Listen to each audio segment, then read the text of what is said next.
Howdy, folks, and welcome to Saddle and Sixskin. If you're new around these parts, be sure to hit that like button and subscribe to the channel. We are gonna tell you an old story about some people a long, long time ago. Now, our story begins in the Montana Territory, August of 1883. Seems like a lifetime ago, doesn't it? We are here to bring you the stories of the American West, told like they used to be, not like Hollywood tells them now. Are you ready to hear a good story? That was the day a woman named Felicity Fremont stepped off the stagecoach in a dusty little town called Dawson's Hollow.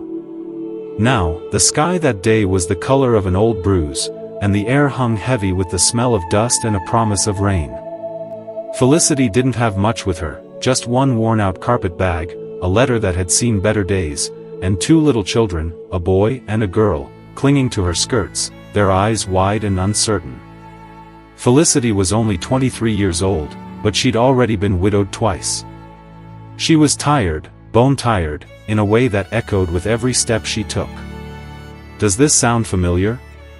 If you have ever felt tired in your bones, or you think this sounds like a good story, be sure to subscribe to Saddle and Sixskin. The townsfolk, well, they stared, just like they always did in places like Dawson's Hollow. Small towns like that tend to have long memories and short patience for strangers. But Felicity wasn't there looking for their kindness. She was there for one man, Isaac Jennings. And there he stood, across the muddy street, tall and still as a mountain beside the livery barn. He had his arms folded, his hat pulled low over his dark eyes. His coat was clean, his boots polished, and his silence spoke louder than all the clatter of horses behind her. Ever met a man like that? Can you see him standing there, quiet but strong? Everyone in Dawson's Hollow knew who Isaac Jennings was. He was the Jennings boy who struck gold before he turned 25. You know how that goes. A young man makes some money. He turned cattle into coin, and turned down every woman who tried to tame him. He had money, he had land, and a voice that sounded like a drag dragged through gravel. But what he didn't have was a wife, or any heirs, and it seemed like he didn't have any interest in either, until now.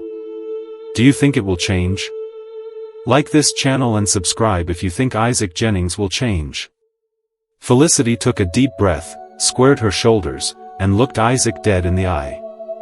She walked straight across that muddy road toward him. "Mr. Jennings," she said, her voice steady, even though her knees were trembling something fierce. "You need a wife, or a witness."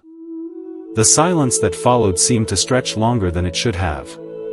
A storm cracked somewhere off to the east, but Isaac didn't even flinch. What could she want from him? Will he agree? He looked down at the two children beside her. The little girl, Vera, was 6 years old, with her mother's sharp jaw and a streak of dust across her nose. The little boy, Virgil, was only 4, and his small hand was gripping his sister's tightly. Isaac's eyes came back to Felicity. "That depends," he said slowly, his voice like that gravel being dragged. "What exactly do you mean by that?" She reached into her carpet bag and pulled out a folded paper. "Ever made an offer that you think might scare someone, or be hard to believe?" That paper was a deed to a piece of land. Her late husband had bought it, and then died trying to defend it. The problem was, the ranch next door, well, they claimed that land was theirs. And that ranch, it so happened, was owned by a man who held sway with the county judge. And that same ranch, they had burned her barn and threatened to come back if she didn't leave. "I need someone who can stand beside me in court," she said.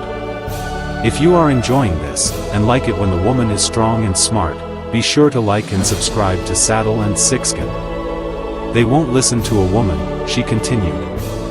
"They won't listen to a poor widow. But they will listen if I'm a Jennings." Isaac just kept staring at her. He wanted to know, "You think marrying me will fix all that?" Felicity looked right back at him. "I think marrying you is the only way they won't steal what little I have left." Isaac looked at her for a long, long time. "You're not from around here, are you?" She replied, "No, I have nothing. Just these two, and a name I'm trying to keep clean. Do you believe her? Ever had nothing to your name? I don't want a wife, Isaac said, his voice firm. I don't want a husband, Felicity retorted, her voice rising now, a touch of heat blooming in her cheeks. But I won't run again. I'm done running. A gust of wind tossed her hair into her face. Vera clung tighter to her skirt. Virgil blinked up at Isaac like he was a statue come to life. Then, finally, Isaac said, "Come with me." Has anyone ever offered you a solution, when you didn't even know it was there? He turned and started walking toward the church at the end of the street. Felicity hesitated only for a moment before following, her children silent beside her. Inside the church, the preacher was sweeping the front pews. Isaac spoke just 3 words to him, "We need vows." And the old man blinked, dropped his broom, and reached for his Bible. And that was the moment that it all began. If you like stories like this, stories of unexpected alliances, then be sure to like and subscribe to Saddle and Sixkin. There was no kiss, no ring, just words and silence, and the sound of Vera sniffling quietly from the front pew while Virgil gnawed on the corner of a hymn book. But when it was done, Isaac turned to her and said, "You're a Jennings now." And that was how it all began. He gave them 2 rooms in his house, one for her, one for the children. Did you ever meet someone new and end up sharing a space with them? What do you think, will this marriage last? What does it take to make a marriage work? He didn't touch her, didn't ask questions. He rode out every morning before dawn, came back smelling of leather and pine, and sat quiet at supper while the children chattered, and Felicity served beans and cornbread. At night, she lay awake, listening to the wind rattle the shutters. The house was too big, too quiet, but it was safe. Have you ever felt safe in an unexpected place? Now she is safe, what can she do? What do you think is next? A week passed, then 2, and then one night, as she folded laundry by the hearth, Isaac came in, his shirt torn, blood on his sleeve. She dropped the cloth. "What happened?" she asked, concern etched on her face. "Fence dispute," he said simply, wincing as he pulled the shirt over his head. "Someone thinks I'm getting too close to the East Ridge." She moved without thinking, grabbing a basin and cloth, kneeling beside him. "Are these 2 people finding more of a relationship?" "Sit," she said. He did. She cleaned the wound, her fingers brushing the thick muscle of his arm. He watched her, eyes dark under the brim of his hat. "You shouldn't get involved in my troubles," he said quietly. "You married me," she reminded him. "I didn't marry you for this," he said. She looked up at him, her eyes questioning. "Then why did you?" He didn't answer. Has anyone ever been silent with you, and you weren't sure why? What do you think? Later that night, after the children were asleep, she found him on the porch, staring at the stars. She stood beside him, close enough to feel the warmth of him through her nightdress. "You ever been in love, Mr. Jennings?" she asked softly. "No," he said, his voice low. She smiled faintly. "Me neither." He looked at her then, really looked, and something shifted. "Do you think these 2 will end up together?" Like this video and subscribe to Saddle and Sixkin if you want to hear more. The next day, he took her to the courthouse. He sat beside her while the judge read the deed, then the forged one that the neighbors had brought. When the judge ruled in her favor, the room erupted in whispers. Outside, Isaac turned to her. "That land is yours now." She nodded. "We both know they won't stop." "No," he said, his voice resolute. "They won't." "What do you think will happen next? Let us know what you think." That night, she found him again on the porch. This time, she brought a blanket and sat right beside him. "You could have turned me away," she said quietly. "I thought about it." "And?" He then answered, "And I saw those kids saw you." He didn't say more. He didn't have to. She leaned her head on his shoulder. He didn't move away, and for the first time in a long while, Felicity let herself breathe.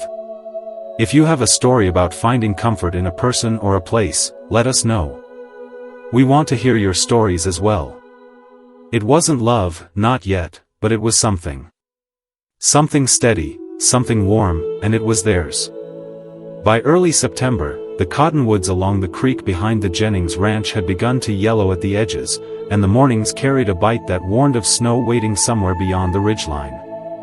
Felicity rose before the sun most days, not out of duty, but because the quiet hours with her hands in hot water gave her space to think. Are you looking forward to her thinking space? Vera helped gather kindling without being asked, and Virgil clung to his wooden horse as though it could carry the weight of the world. Isaac left most mornings without a word, but he returned before dusk every time. That, in itself, was a kind of promise. One evening, while the children lay asleep in their narrow beds, and the coals in the hearth glowed low, Isaac knocked once on her bedroom doorframe. What does he want? Will he find a life companion? He didn't enter. I'm riding to Anaconda tomorrow, he said. Won't be back till after sundown. She folded her hands in her lap. Business? She asked. He answered, banks transferring ownership papers on a herd I bought up north. Need my name on the line. She nodded. Do you want me to pack food? He hesitated. I want you to come. Is he starting to trust her? Are these two ready to be a part of each other's lives? Her breath caught, not from fear, but from the suddenness of it. Why? She asked softly. Figure it's time you saw what's yours, too. They didn't speak again that night, but before dawn, Vera helped her braid her hair, and Virgil insisted on carrying the small satchel Isaac had left for them by the door. The buggy was hitched and ready, and Isaac stood beside it, coat buttoned to the neck, a wide-brimmed hat shadowing his eyes. Now what will come of this trip? If you like this content, be sure to subscribe to Saddle and Sixskin. The ride to Anaconda took most of the day. The land unspooled around them, rolling hills that turned to pine-thick foothills, then opened into a patchwork of gold and rust, where the mining town rose out of the earth like a scar stitched over with ambition. Smoke curled from chimneys, and men moved like ants along scaffolds and rail lines. Felicity kept her eyes on the road ahead. Will she make the right choices? I've never been in a place so loud with so little said, she remarked quietly. Isaac gave a quiet grunt. Most men here came to get rich or get buried. Both, if they stick around long enough. The bank sat on the corner of Main Street, a two-story brick building with iron bars over the windows and a polished door that looked too fine for the dust it faced. Have you ever seen a place that felt like that? Inside, the clerk greeted Isaac like someone used to being nervous around him. While they waited, Felicity wandered to the window. Across the street, a woman with a fine parasol and an even finer expression whispered something to her companion and looked straight at her. Felicity held her gaze, then turned away. Ever felt judged? Minutes later, Isaac set a hand low on her back. It's done, he said, his voice low. Outside, she asked, what do you mean to do with the cattle? He answered, split the herd. Bring half down to the lower pasture near your land. Let them graze through winter if the snow holds off. She looked up at him. You say, your land, like it's not yours, too.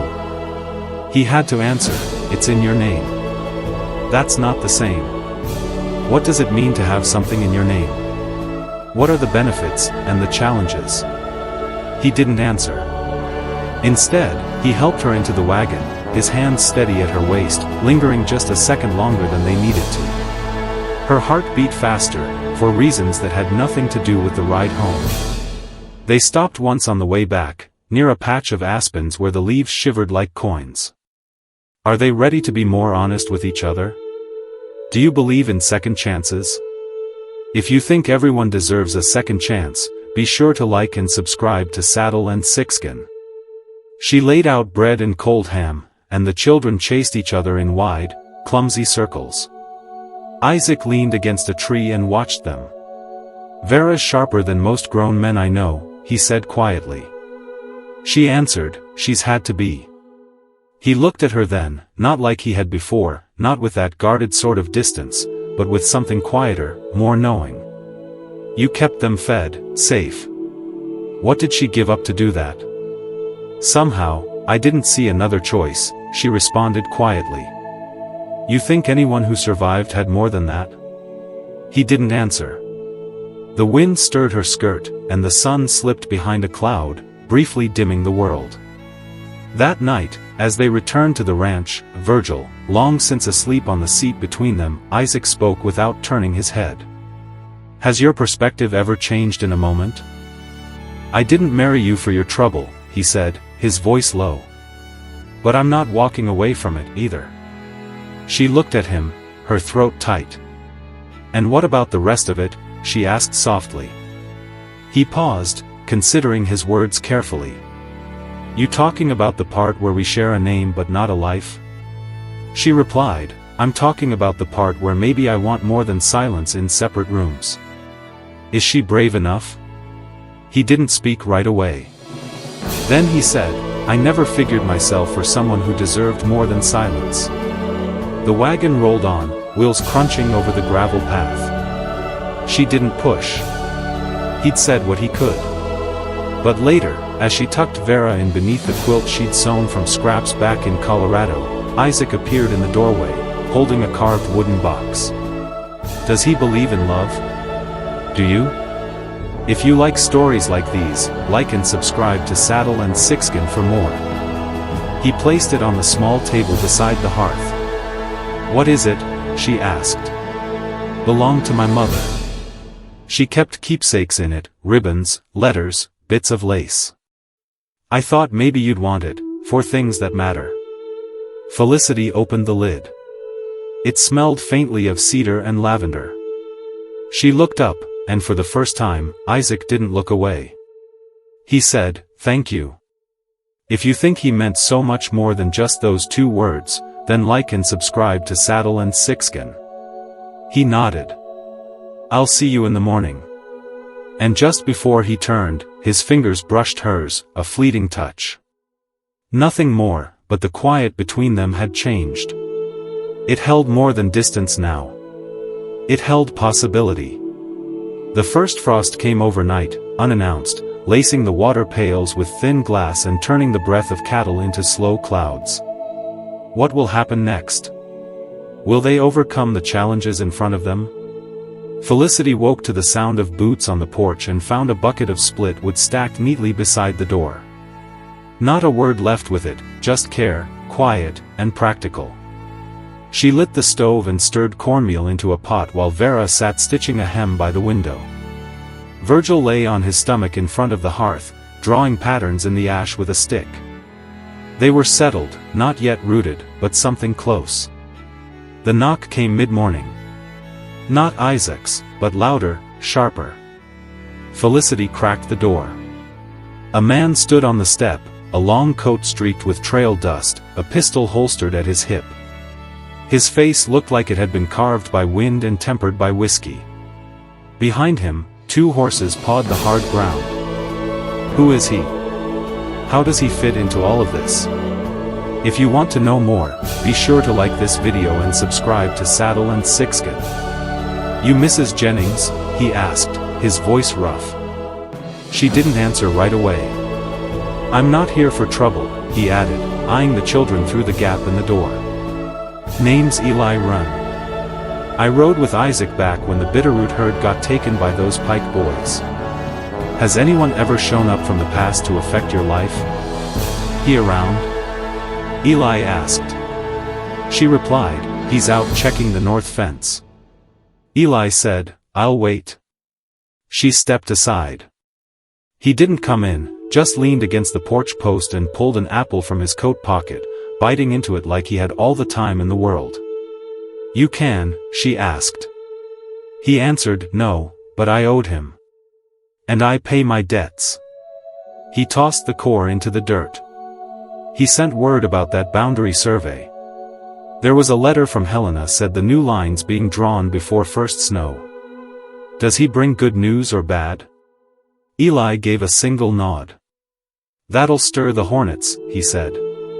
Felicity crossed her arms. They've been stirred, she said. He tilted his head. You always this calm, or just when cornered? She said, I don't rattle easy. He studied her a moment longer. He told me he married. Didn't say she had iron under her skin. She didn't answer. She didn't need to. Has anyone ever underestimated you? When Isaac returned, he didn't show surprise at the sight of Eli on his porch. Only handed off his gloves and told him supper would be ready when it was ready. That night, the three of them sat around the table while Vera read aloud from a tattered almanac and Virgil dozed against Isaac's side. What will this lead to? After the children had been carried to bed, Felicity lingered by the sink, drying her hands slow. Isaac leaned against the door frame. You trust him? She asked quietly. About as far as you can trust a man who's been shot twice and lived both times, he said. What do you think of his trust? That's not an answer, she said. Isaac's gaze met hers. He saved my life once. That's enough. She nodded, drying the same plate twice. He said something about a survey. Isaac said, I was waiting to tell you. If the new line holds, your property's going to run clear to the ridge. Are things getting better? That gives you water access, grazing rights, and more to defend. He stepped into the room, took the plate from her hands, and set it down. You're not defending it alone. She looked up at him.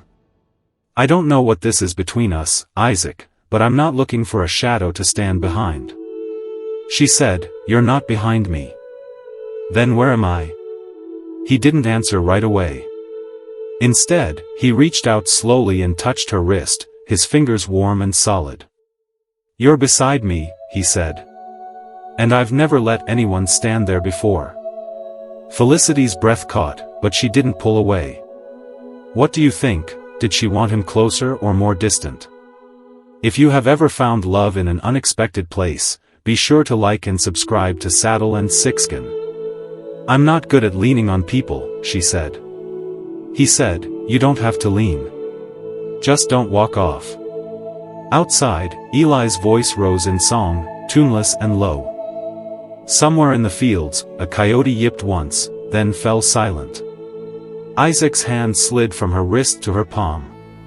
What are the chances these two have a future? I married you for a reason, he said. You asked if I needed a wife or a witness. Truth is, I needed both. Still do.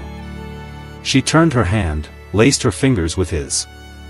I didn't come here looking for a man. I came looking for a way to stop running.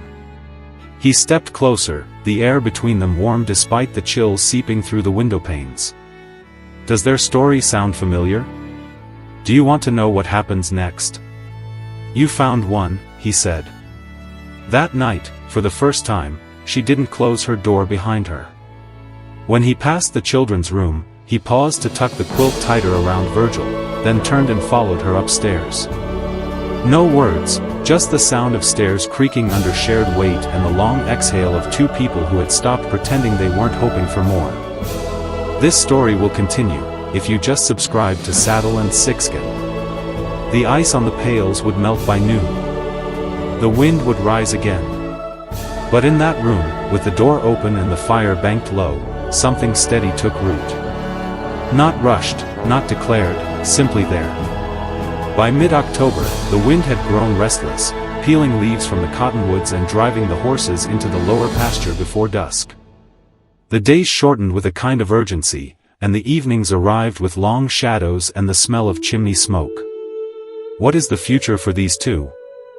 Felicity had taken to mending by lamplight, while Vera recited her letters aloud, and Virgil fell asleep with his face pressed into her side.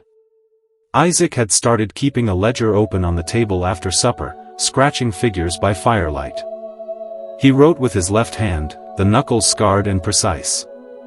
Felicity didn't ask about the ink-stained pages, but she watched how his brow creased when the numbers didn't balance. Will this relationship survive the winter? One night, without looking up, he asked, "You ever worked a branding iron?" She looked up from the stitching in her lap. "I've mended wounds caused by one, if that counts," she said. He gave a quiet sound, neither laughter nor agreement. The North herd's ready to mark. Could use someone who doesn't flinch. Are these two a good match? Are you enjoying these stories? I'll come, she said. They left before the frost had lifted. Isaac on horseback, Felicity seated behind him, with her skirt bundled high enough for the stirrups. The children stayed with the preacher's wife, who didn't ask questions once Isaac handed her a sack of flour and a jar of molasses. If you are enjoying this, be sure to subscribe to Saddle and Sixskin. The branding pen sat in a hollow past the high ridge, where the wind cut sharp and the cattle milled like a slow river. Two hired men waited with iron and rope, their jackets patched and their expressions flat. Felicity nodded once at them and said nothing more. When Isaac handed her the iron, she didn't grip it like something foreign. What qualities does a woman need to succeed in the West? She turned it in her hand until the weight fit. The calves bawled and kicked, and the smoke rose clean into the sky. She didn't waver. Later, when the sun hung low and the last calf limped back into the herd, Isaac handed her a canteen. His gloves were blackened, his jaw marked by dust and ash. "You didn't hesitate," he said. Is he impressed? "I've done harder things for less reason," she said. He studied her, then pulled a folded paper from his coat pocket. "I put your name on the cattle record," he said. "How long will this partnership last?" "I figured they'd run under Jennings," she said. He nodded. "They do, but I wrote it out. Felicity Fremont Jennings, in full."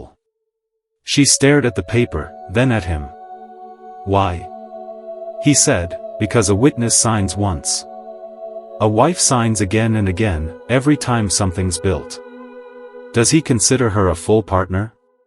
Like and subscribe to Saddle and Sixskin if you do. She lowered her eyes to the paper.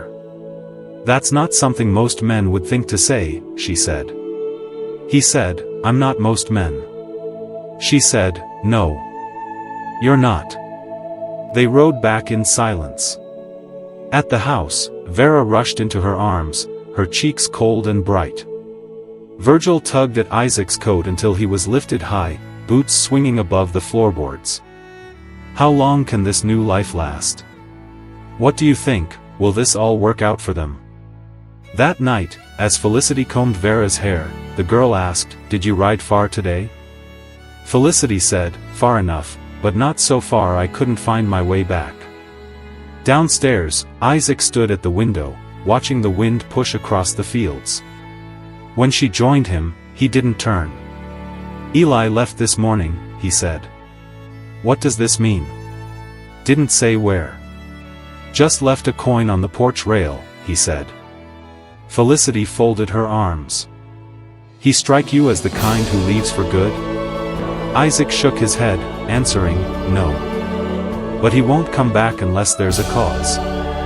She watched the dark stretch between the barn and the fence line. "Then let's make sure there's no reason for him to," she said, her voice steady. Isaac looked at her then, his eyes steady. "I've been thinking about the back room. Could knock out the wall, make space for a loom, or whatever you need." Is he trying to please her? "I don't need a loom," she answered. He said, "You might want one." She turned toward him, her fingers brushing the edge of his sleeve. "What I want is to wake up beside someone who doesn't disappear when the sun rises." He stepped closer, the space between them smaller than it had ever been without a word said between them. "What do you think is next for these two?" "I'm not going anywhere, Felicity," he said. She didn't answer, only reached up and touched his jaw with the back of her hand. He closed his eyes just once. When she kissed him, it wasn't sudden. It was slow, rooted, the kind of kiss that came from long silences and shared burdens. Outside, the wind picked up, shaking loose the last of the leaves. What is this all building towards? He didn't rush it. He simply held her, one hand on her waist, the other at the small of her back, like he'd always known where it should go. And when they parted, she rested her forehead against his chest, listening to the rhythm there. Outside, the wind picked up, shaking loose the last of the leaves. But inside it was warm. It was home. So what are you waiting for? Like and subscribe to Saddle and Sixskin for more great Western stories. A hard snow came early that November, thick and wet, weighing down the roof of the smokehouse and icing over the pump handle. Isaac spent the better part of 2 days rigging a second lean-to for the cattle and laying straw in the barn loft, where the cold crept in no matter how tight the boards were nailed. Felicity kept the kitchen warm with stew and biscuits, the smell of bay leaf and brown flour clinging to the walls like comfort. Will these two make a life for themselves? What will it take for them to make it through the winter? The rhythm of the house had changed. There were no doors left closed between them. When Isaac stepped inside at evening, he brought the cold with him, but it never stayed long. He carved blocks of wood by the fire while Vera read aloud from a book the preacher's wife had lent her, an old tale of kings and forests. Virgil drifted to sleep, curled beneath a quilt Felicity had finished just the week before. One morning, Isaac brought back a letter from the post office in Deer Hollow. He handed it to Felicity without a word. The seal was cracked, and the paper soft at the edges, but the handwriting was her uncle's. What does this letter mean? The only blood she had left in Kentucky. She read it at the table, her lips pressed tight. They want Vera and Virgil, she said finally. Says they've got kin willing to take them in. Says it'd be better for them to grow up among proper folk. How does she feel about that? Isaac didn't speak. I won't send them, she added, folding the letter slow. Even if the name on that paper carries more weight than mine ever did back east. He looked at her hands, at the way she kept them still, though her jaw worked like she was biting something bitter. I know what it means to be unwanted, she said. I won't let them feel that. Not ever. Isaac nodded once. Then they stay. She looked up then. You sure? He answered, they're mine now, too. She didn't cry. She just reached over, laid her hand on top of his, and left it there. What does this mean for their future? That winter settled hard. The sky stayed gray for weeks, and the creek froze shallow. There were days the wind howled so loud, it felt like the house itself braced against it, but inside it was steady. Felicity taught Vera to knit, and Isaac showed Virgil how to oil the saddle straps. They made a life from the quiet things, shared chores, long evenings, and hands brushed together over the bread bowl. Is this her happy ending? What about her family from back east? One afternoon, Isaac returned from the South Ridge with a limp in his step and blood darkening his trouser leg. She met him halfway across the yard, steadying him with one hand while he waved off concern. How serious is this wound? Snagged it on barbed wire, he muttered. Fool thing. She scoffed. Sit down before you fall down, she said, guiding him toward the bench by the pump. She cut the fabric, cleaned the gash, and wrapped it tight. He winced once, then went still. You didn't have to do this, he said. She responded, you're my husband. I mean, all of it. The land, the cold, me, he said, clarifying what he meant. She looked up, wiping her hands on her apron. I want to. What is more difficult, letting someone love you, or loving someone? He studied her, and something in his face softened. I don't know what I did to deserve that, he said, acknowledging the hardships she had endured. You stayed. You made this place feel like more than dirt and fence posts. You made it feel like home. That night, she crawled into bed beside him without hesitation. The wind rattled outside, but inside it was warm. He tucked her against him, his arm around her waist, his breath slow against her neck. Spring came late. Now that they are close, Will they be able to overcome any challenges? The thaw was slow, and the field stayed slick with mud until April. But when the first crocus pushed through the soil behind the barn, Felicity knelt to touch it like something holy. Vera planted peas in neat rows, careful with the seeds. Virgil chased the chickens with a stick until Isaac taught him how to scatter feed instead. What are the chances that one of them will be pulled away? On the morning of their first anniversary, Isaac saddled 2 horses and left a note on the table. Back by dusk, feed the hens. She found him by the ridge where the boundary line met the edge of the pine stand. He'd built a bench there, plain but sturdy. From the seat, you could see the whole stretch of their land, fields greening, fences mended, and the roof of the house catching sunlight between the hills. "I wanted you to see it from here," he said, offering her his hand. "Has someone ever shown you where they come from?" She sat beside him, letting the silence settle, the way it always did between them, peaceful, earned. "This was never the life I pictured," she said, watching the wind bend the tall grass. He said, "Me neither. But I'd choose it every time." To hear more great Western stories, be sure to like and subscribe to Saddle and Sixskin. He turned toward her. "I love you, Felicity." She smiled. "I know." He kissed her slow, one hand on her cheek, the other at her back, anchoring them both. They stayed until the sun dipped low, then rode home together, the horses moving easy beneath them. Years passed. What happens after the happy ending? The children grew tall and sure-footed. Vera took to reading law books she borrowed from the circuit judge's daughter, and Virgil could rope a calf before he turned 12. Felicity planted herbs behind the house, and Isaac built her a second stove for soap making. What will the future hold? They never spoke of the years before, not out of shame, but because they didn't need to. What they had now was enough. One morning, long after the warblers returned and the creek ran full again, Felicity stood on the porch with her hands cradling her belly. Did these two find what they needed? Was it a real true love, or just a marriage of convenience? Isaac came up behind her, his arms slipping around her waist.